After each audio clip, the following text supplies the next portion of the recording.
तो स्वागत है आप सभी का मार्वल व्हाट इफ के एक बिल्कुल ही नए एपिसोड के अंदर, जहां पर आज हम बात करने वाले हैं मार्वल व्हाट इफ सीजन 3 के एपिसोड 6 के बारे में। अब इस एपिसोड का नाम है व्हाट इफ 1872 और ऐसा इसीलिए क्योंकि इस एपिसोड के अंदर हमें जो स्टोरी दिखाई जाएगी वो बेस्ड होगी साल 1872 पे। सो ये वीडियो काफी इंटरेस्टिंग होने वाली है, इसलिए आप सब इसे पूरा एंड तक जरूर देखना और आपको वीडियो पसंद आए तो वीडियो को लाइक करना और मुझे कमेंट्स में इस बारे में जरूर बताना। बाकी जिन्होंने सब्सक्राइब नहीं करा चैनल को वो सब भी जल्दी से चैनल को सब्सक्राइब कर लेना और सब्सक्राइब बटन के बगल के बेल आइकन को भी ऑल पर सेट कर लेना ताकि हमारे चैनल पर आने वाली सारी लेटेस्ट वीडियोस को आप सबसे पहले देख सकें। तो आइए अब हम बिना किसी देरी के आज की इस कमाल की वीडियो को स्टार्ट करते हैं।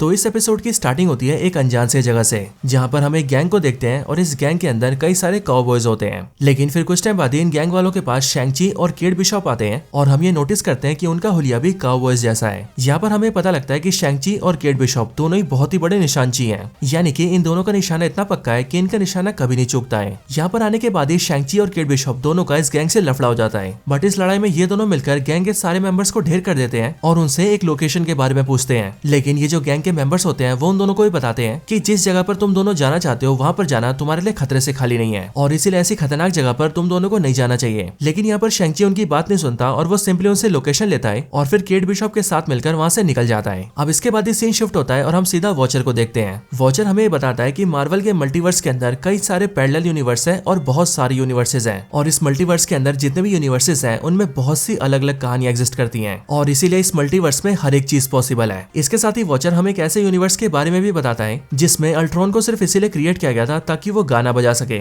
अब इसके बाद ही वॉचर हमें इस वाले यूनिवर्स की कहानी बताता है और हम ये देखते हैं कि इस यूनिवर्स के अंदर 80s 60s और 80s 70s का टाइम चल रहा होता है। अब एमसीयू के अंदर हमने देखा था कि जब शू वेनवू का बेटा शैंग-ची यूएस से आता है तब वो वहीं पर ही बस जाता है और वापस अपने घर चाइना नहीं जाता है। लेकिन शैंग-ची की बजाय जो उसकी बहन होती है वो हमेशा चाइना में रह जाती है, वो भी अपने फादर के पास। लेकिन दोस्तों इस वाले यूनिवर्स में हम ये देखते हैं कि इस दुनिया में जो शैंग-ची की बहन होती है वो अपने फादर के घर से भाग जाती है और वो चाइना से निकलकर सीधा यूएस से आ जाती है। लेकिन दोस्तों अब क्योंकि ये वाला टाइम 1860s और 70s का होता है इसलिए इस टाइम पर ना तो यूएसए का लॉ ज्यादा मजबूत होता है और ना ही यूएसए इतना ज्यादा अमीर कंट्री होता है और इसलिए इस टाइम पर यूएसए में ऐसे कई सारे गैंग्स बन गए थे जो कि दूसरी कंट्रीज से यूएसए में आने वाले इमिग्रेंट्स को जान से मार दिया करते थे ताकि दूसरे देशों से लोग यूएसए में आकर ना बसे और यूएसए की पॉपुलेशन ना बढ़े। और इसीलिए दोस्तों जब शैंग-ची की बहन शू जियालिंग यूएसए आती है तब उसे भी एक ऐसा ग्रुप पकड़ लेता है जो कि बाहर से आने वाले इमिग्रेंट्स को जान से मार दिया करता है। अब ये जो ग्रुप होता है इस ग्रुप के मेंबर्स काफी खतरनाक होते हैं एंड इस पूरे ग्रुप का जो लीडर होता है उसका नाम होता है द हुड। लेकिन दोस्तों असल में जब ये द हुड अपने सारे लोगों के साथ मिलकर सारे इमिग्रेंट्स और शैंग-ची की बहन शू शियालिंग को मारने आते हैं तभी शैंग-ची की बहन शू शियालिंग हुड का काफी बहादुरी से सामना करती है। लेकिन उसके बाद क्या होता है इस बारे में कोई भी नहीं जानता है, पर हाँ उस घटना के बारे में काफी लोगों का ऐसा कहना होता है कि उस घटना में जो हुड था वो शू शियालिंग को उठाकर ले गया था और उसने शू शियालिंग को और बाकी सारे इमिग्रेंट्स को बंदी बना लिया था। और अब इसीलिए दोस्तों जब शैंग-ची को ये पता लगता है कि हुड नाम के किसी बदमाश ने उसकी बहन को बंदी बना रखा है तो फिर तब से वो हुड की जानकारी इकट्ठा करने लगता है और हुड तक पहुंचने की कोशिश करता है ताकि वो उससे अपनी बहन को छुड़ा सके। और उसके इसी काम में केट बिशॉप उसका साथ देती है, जिसके बाद ही वो दोनों मिलकर हुड की तलाश में निकल जाते हैं। अब दोस्तों इसके आगे हम ये देखते हैं कि शैंग-ची और केट बिशॉप हुड की तलाश करते हुए एक ऐसे गांव में आ जाते हैं जिस गांव में सब कुछ उजड़ गया होता है और देखने से ऐसा लगता है कि किसी ने इस गांव पर हमला किया है। यहाँ पर आने के बाद ही शैंग-ची और केट बिशॉप एक छोटे से बच्चे से मिलते हैं और पूछने पर वो छोटा बच्चा उन दोनों को बताता है कि असल में अभी से कुछ टाइम पहले हुड ने उनके गाँव पर अटैक किया था और उसी ने उनके पूरे गाँव को बर्बाद कर दिया। जिसके बाद ही हुड और उसकी गैंग के आदमी यहाँ के बहुत सारे लोगों को उठा के ले गए और वो गांव के जिन लोगों को उठा के ले गए उनमें से एक उनका पिता भी था, यानी कि इस छोटे से बच्चे के फादर को भी हुड ने अपना बंदी बना लिया है। लेकिन इसके आगे वो छोटा बच्चा उन्हें बताता है कि हुड उनके गांव के सारे लोगों को एक घोस्ट ट्रेन के जरिए ले गया और वो यहाँ पर ट्रेन को घोस्ट ट्रेन भी इसीलिए बोलता है क्योंकि उसके हिसाब से वो ट्रेन जमीन पर चल रही थी। अब उस बच्चे की बात सुनकर जब शैंग-ची और केट बिशॉप तलाशी करते हैं तब वो भी ये देखते हैं कि बच्चे ने जहाँ पर ट्रेन के आने की बात की थी वहाँ पर कोई भी ट्रैक्स नहीं है। लेकिन यहीं पर ही केट बिशॉप ये नोटिस करती है कि जिस जगह पर ट्रेन के होने की बात हो रही थी उस जगह पर उसे काफी सारे अलग निशान दिखते हैं और वो ऐसे निशान थे जो कि बिल्कुल सीधे जा रहे थे। और इसीलिए केट बिशॉप शैंग-ची से बोलती है कि अगर हम इन निशानों का पीछा करते हैं तो फिर शायद से हम उस घोस्ट ट्रेन को ढूंढ सकते हैं। अब इसके बाद ही शैंग-ची, केट बिशॉप और वो छोटा बच्चा तीनों अपने घोड़े से निशानों का पीछा करते हैं और काफी दूर आने के बाद वो लोग ये देखते हैं कि उनकी आंखों के सामने एक ट्रेन चल रही है जो कि बिना किसी ट्रैक के रेगिस्तान पर चल रही है। अब ये चीज देखकर उन्हें काफी अजीब लगता है, लेकिन वो लोग जल्दी से उस ट्रेन के पास जाते हैं एंड फिर पास आकर उन्हें पता पता लगता है कि उस ट्रेन के नीचे कोई पहिया नहीं है, बल्कि उसके नीचे ऐसी एडवांस टेक्नोलॉजी से बनी मशीन्स लगी है जिनकी मदद से ये ट्रेन जमीन के ऊपर होकर हवा में चल रही है। और इसी वाली ट्रेन को वो बच्चा घोस्ट ट्रेन बोल रहा था। अब इसके बाद शैंग-ची,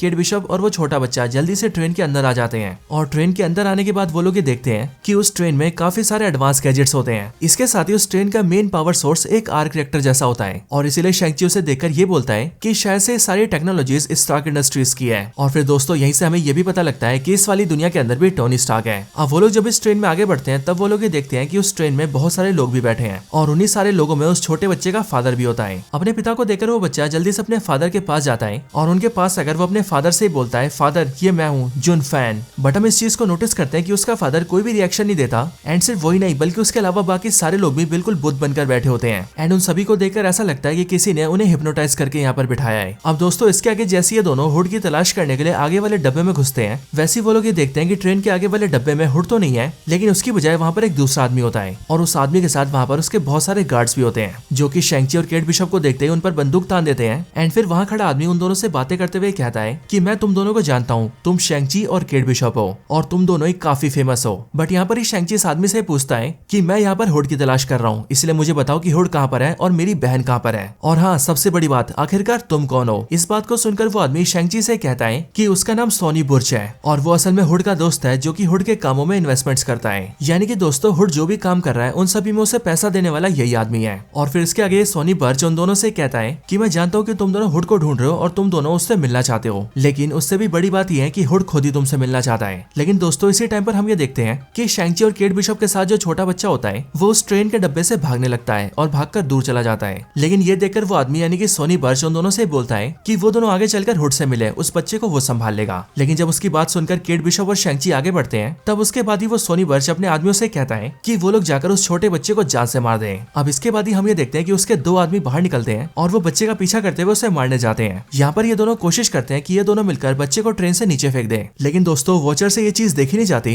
एंड इसीलिए वो यहाँ पर भी इंटरफेयर करता है और वो ट्रेन की छत से इन दोनों आदमियों को गिराकर छोटे बच्चे को बचा लेता है। अब इसके बाद ही ट्रेन के चलते चलते रात हो जाती है, लेकिन रात होने पर वो सभी पहुंच जाते हैं हुड के पास। ट्रेन के रुकने पर शैंग-ची ट्रेन से बाहर निकलता है, लेकिन शैंग-ची के बाद जैसे केट बिशप ट्रेन से बाहर निकलने लगती है वैसे ही हम ये देखते हैं कि सोनी बर्च के आदमी केट बिशप को घेर लेते हैं और उसके सर पर बंदूक तान देते हैं। जिसके बाद सोनी बर्च उससे कहता है कि जो हुड है वो सिर्फ शैंग-ची से मिलना चाहता है, केट बिशप से नहीं, और इसीलिए केट बिशप को यहीं पर रहना होगा। अब इसके बाद ही शैंग-ची ट्रेन से निकलकर आगे बढ़ता है और सीधा चलने लगता है। जिसके बाद हम ये देखते हैं कि जो हुड होता है वो भी शैंग-ची के सामने आ जाता है। अब ये हुड जैसे ही शैंग-ची के सामने आता है वैसे वो शैंग-ची से कहता है कि तुम एक काफी काबिल इंसान हो और इसीलिए मैं चाहता हूँ कि तुम मुझे ज्वाइन कर लो। ये बात सुनकर शैंग-ची तो पहले शॉक हो जाता है, लेकिन उसके बाद वो उससे कहता है कि मैं यहाँ पर तुम्हारी गैंग ज्वाइन करने नहीं आया हूँ, बल्कि मैं यहाँ पर अपनी बहन के बारे में जानने आया हूँ। बट उसकी बात पर हुड उससे कहता है कि अगर तुम मेरी गैंग को ज्वाइन नहीं करोगे तो तुम ये कभी नहीं जान पाओगे कि तुम्हारी बहन के साथ क्या हुआ था। लेकिन इस बात पर शैंग-ची उससे कहता है कि अगर ऐसी बात है तो पहले मैं तुम्हारी धुलाई करूंगा और उसके बाद मैं तुमसे जानूंगा कि मेरी बहन के साथ क्या हुआ है। और शैंग-ची जैसे ऐसा बोलता है वैसे हम ये देखते हैं कि जो हुड है वो शैंग-ची पर अटैक कर देता है, जिसके बाद ही उन दोनों के बीच फाइट स्टार्ट हो जाती है। फाइट के अंदर हम ये देखते हैं कि शैंग-ची और हुड दोनों ही काफी एक्सपर्ट फाइटर होते हैं और इसीलिए उनकी फाइट काफी लंबी चलती है। बट इसी टाइम पर हम दूसरी तरफ ये देखते हैं कि सोनी बर्च जो कि इस टाइम पर केट बिशप के बगल में खड़ा होता है वो अपनी जेब से घड़ी निकालता है और घड़ी के ढक्कन को ओपन करता है। और फिर जैसी घड़ी का ढक्कन ओपन होता है वैसे हम भी ये देखते हैं कि उस घड़ी के अंदर से एक म्यूजिक प्ले होने लगता है। लेकिन दोस्तों ये म्यूजिक कोई आम म्यूजिक नहीं होता, बल्कि ये खास तरह का म्यूजिक होता है जिसके जरिए ये किसी को भी हिप्नोटाइज कर सकता है। और इसलिए दोस्तों यहाँ पर हम भी ये देखते हैं कि ये सोनी बर्च इस म्यूजिक के जरिए केट बिशप को हिप्नोटाइज करने लगता है। इधर दूसरी साइड शैंग-ची और हुड की फाइट में हम ये देखते हैं कि शैंग-ची हुड पर अटैक करके उसके सर से उसका हुड हटा देता है। और फिर जैसे ऐसा होता है वैसे ही शैंग-ची ये देखता है कि ये हुड और कोई नहीं बल्कि असलियत में उसकी बहन शू शियालिंग है। ये देखकर पहले तो शैंग-ची को भरोसा ही नहीं होता, लेकिन उसके बाद ही वो अपनी बहन से पूछता है कि बहन जी आखिरकार ये सब क्या है। मुझे तो ऐसा लगा था कि हुड नाम के बदमाश ने तुम्हें उठा लिया है और उसने तुम्हें अपने पास बंदी बनाकर रखा है, लेकिन आज मैं ये देख रहा हूँ कि तुम ही हुड बनकर घूम रही हो। आखिरकार ये सब क्या है। अब शैंग-ची की बातें सुनकर उसकी बहन उससे कहती है कि असल में हुड और उसकी गैंग ने जब उस पर अटैक किया था तब उस दिन सबको ऐसा लगा कि हुड ने मुझे बंदी बना लिया है, लेकिन असल बात तो ये थी कि उस दिन मैंने हुड को डिफीट कर दिया और उसे जान से मार के उसकी पावर्स छीन ली और फिर हुड की पावर्स को अपनाने के बाद उस दिन से मैं ही हुड बन गई। और इसीलिए मेरे भाई शैंग-ची अब तुम भी मुझे ज्वाइन कर लो और तुम भी हमारे लोगों को बचाने में मेरा साथ दो। लेकिन अपनी बहन की बात सुनकर शैंग-ची उससे कहता है कि बहन जी तुम्हें लग रहा है कि तुम इन लोगों को बचा रही हो, लेकिन असलियत में तुम इन्हें बचा नहीं रही हो, बल्कि तुम इन सभी को हिप्नोटाइज करके अपना गुलाम बना रही हो। तुम असल में इन सभी लोगों को किडनैप करती हो, इन्हें हिप्नोटाइज करके इनका ब्रेन वॉश करती हो और फिर इन्हें अपने फायदे के लिए इस्तेमाल करती हो।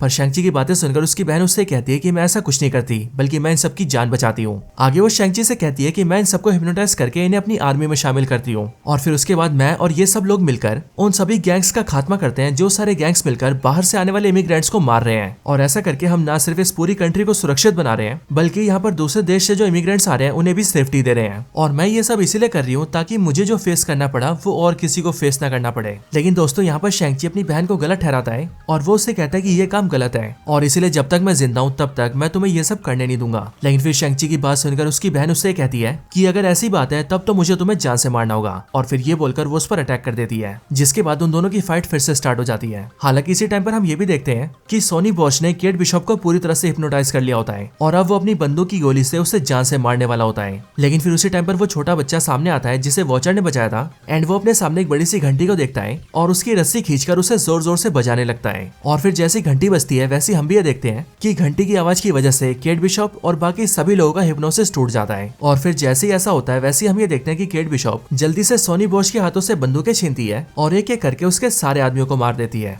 इसी टाइम पर शैंग-ची और उसकी बहन की फाइट में हम ये देखते हैं कि शैंग-ची अपनी बहन के सामने सरेंडर कर देता है और वो अपनी बहन से कहता है कि वो उससे और फाइट नहीं कर सकता है और इसीलिए अगर वो शैंग-ची को मारना चाहती है तो वो मार दे, लेकिन शैंग-ची उस पर अटैक नहीं करेगा। शैंग-ची की बात सुनकर पहले उसकी बहन थोड़ा सा हिचकिचाती है लेकिन फिर उसके बाद ही वो अपना चाकू उठाती है और जल्दी से शैंग-ची पर अटैक करने आती है। लेकिन फिर इसी टाइम पर केट बिशप उसे देख लेती है, जिसके बाद वो शैंग-ची की बहन पर फायरिंग कर देती है जिससे शैंग-ची की बहन मारी जाती है। लेकिन जब केट बिशप उसके पास आती है तब वो ये देखती है कि वो हुड असल में शैंग-ची की बहन है और इसीलिए वो शैंग-ची से माफी मांगती है। लेकिन शैंग-ची केट बिशप से बोलता है कि इसमें उसकी गलती नहीं है और केट बिशप ने उसकी बहन को नहीं मारा है बल्कि उसकी बहन तो बहुत पहले ही मर गई थी और यहाँ पर जो भी कुछ हुआ है उसमें केट की नहीं बल्कि हुड की गलती है। अब इसके अगले सीन में हम लोग ये देखते हैं कि शैंग-ची और केट बिशप गांव के सारे लोगों को छुड़वाकर उनके गांव वापस ले आते हैं और अब इसीलिए पूरा गांव काफी ज्यादा खुश होता है। और रही बात शैंग-ची और केट बिशप की, तो वो दोनों साथ मिलकर एक नए एडवेंचर पर निकल जाते हैं। इसके ठीक बाद ही हमें वॉचर दिखता है जो कि इस कहानी को देख रहा होता है। लेकिन इसी टाइम पर वॉचर के पीछे वही 3 वॉचर्स आते हैं जिन्होंने पिछले एपिसोड के अंदर वॉचर पर नजर रखी थी और ये तीनों यहाँ पर आकर वॉचर से ही बोलते हैं कि हम वॉचर्स की एक कसम होती है और वो कसम ये है कि हम कभी भी किसी भी यूनिवर्स में इंटरफेयर नहीं करेंगे। लेकिन तुमने अपनी कसम तोड़ी है, वो भी कई बार, लेकिन अब हम इस चीज को और बर्दाश्त नहीं कर सकते हैं। और फिर ये बोलने के बाद ही वो तीनों वॉचर्स उआटू द वॉचर पर अटैक कर देते हैं। लेकिन इसी के साथ ही ये पूरा एपिसोड खत्म हो जाता है। तो दोस्तों अब व्हाट इफ सीजन 3 के सिर्फ 2 ही एपिसोड रह गए हैं एंड ये दोनों एपिसोड्स कल और परसों आने वाले हैं, इसीलिए आप इन दोनों एपिसोड्स को बिल्कुल भी मिस मत करना क्योंकि इन दोनों एपिसोड्स में कुछ बहुत बड़ा होने वाला है। बाकी आपको ये वाली वीडियो पसंद आई हो तो वीडियो को लाइक करना, मुझे इस बारे में कमेंट्स में बताना और जिन्होंने चैनल को सब्सक्राइब नहीं करा वो सब जल्दी से चैनल को भी सब्सक्राइब कर लेना। बाकी दोस्तों मैं आपसे मिलता हूँ ऐसी किसी और बेहतरीन वीडियो में, तब तक के लिए गुड बाय।